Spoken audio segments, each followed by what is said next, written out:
رب العالمين والصلاة والسلام على أشرف الأنبياء والمرسلين أما بعد فأعوذ بالله السميع العليم من الشيطان الرجيم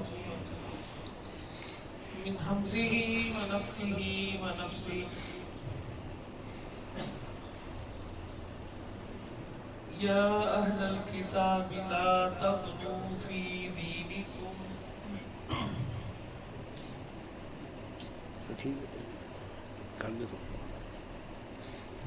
عادت کے حوالے سے کچھ گزارشات کل پیش کی تھی میں نے، اور یہ بتایا تھا کہ غیر اللہ کی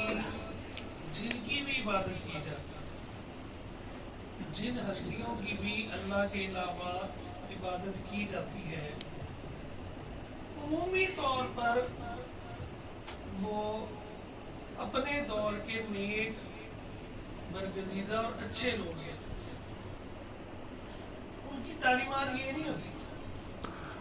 انہوں نے لوگوں کو عمومی طور پر ایک اللہ کی توحید کی طرف ہی بلایا ہوتا ہے، لیکن بعض والوں نے بگاڑ ایسا پیدا کر دیا کہ ان کی تعلیمات کو بھی بدل دیا اور خود ان ہستیوں کے بارے میں بھی وہ عقیدہ اپنا لیا جس سے وہ منع کرتا ہے۔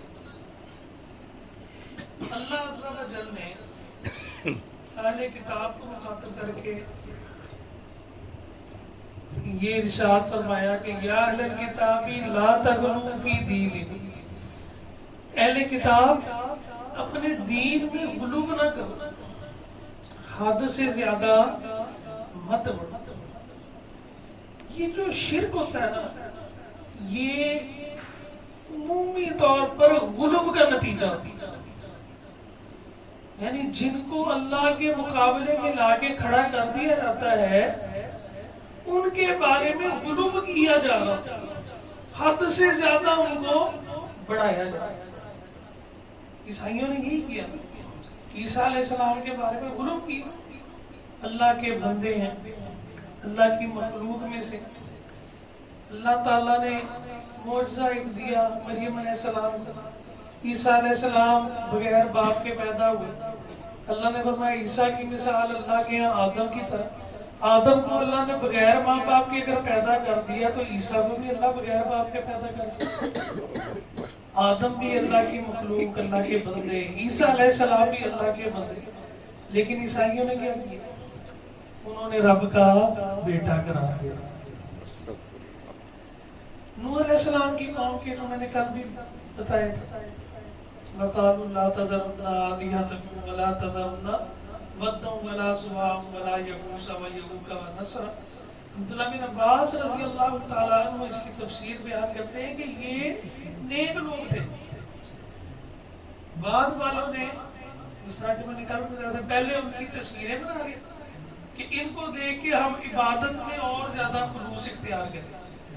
بعد میں آنے والوں نے انہیں ہی پکارنا شروع کر دیا، نہیں نہیں انہی کو پکارتے تھے۔ پہلے والوں نے کہا کہ ان کے ذریعے ہم قریب، ان کو دیکھ کے ہماری عبادت میں خلوص ہو، بعد والوں نے کہا نہیں نہیں یہ ہمیں آگے تک پہنچانے والے، اور اس کے بعد والوں نے ان کو ہی پکارنا شروع کر دیا، انہیں معبود بنا دیا۔ تو بنیادی طور پہ شرک کا سبب وہ غلو ہوتا ہے، حد سے بڑھنا۔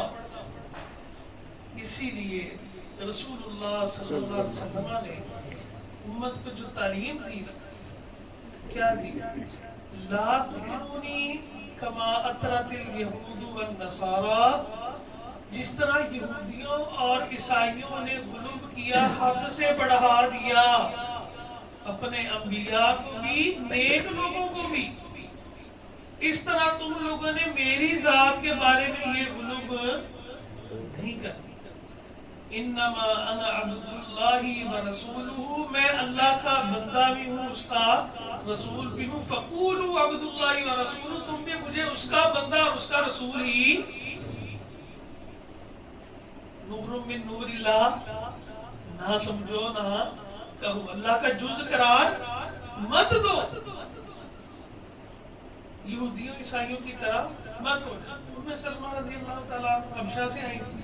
رسول اللہ صلی اللہ علیہ وسلم کے پاس بیٹھے, انہوں نے ذکر کیے حبشہ کے کنیسوں کا, تو رسول اللہ صلی اللہ علیہ وسلم نے اس موقع پر بھی ارشاد کیا, لعن اللہ الیہود والنصارى اتخذوا قبور انبیائہم وصالحیہم مساجد. اللہ تعالیٰ یہود و نصارہ پر لعنت فرمائے, انہوں نے اپنے نبیوں اور نیک لوگوں کی قبروں کو مسجد سجدہ گاہ بنا لیا. اور ایک اور بات ہے, آپ نے اپنے آخری وقت میں جو وصیتیں کی تھی ان میں بھی یہ شامل ہے.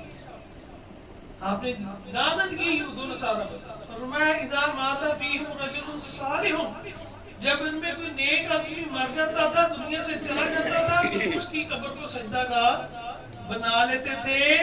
آپ نے اپنی قبر کو سجدہ گاہ بنانے سے منع بھی کیا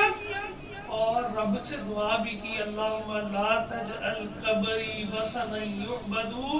اللہ میری قبر کو ایسا وثن بت آستانہ نہ بنا دینا جس کی عبادت کی.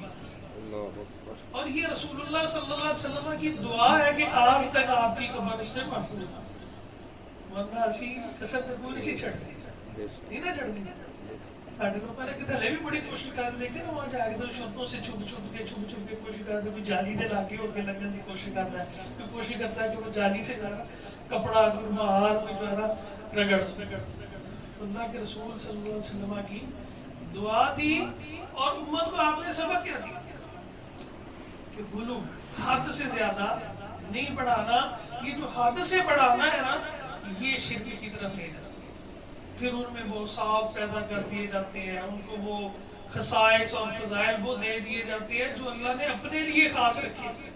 انشاءاللہ آگے اس کا بھی تذکرہ ہوگا. اللہ تعالیٰ ہم سب کو اپنے عقائد کی اصلاح کی توفیق عطا فرمائے. آمین.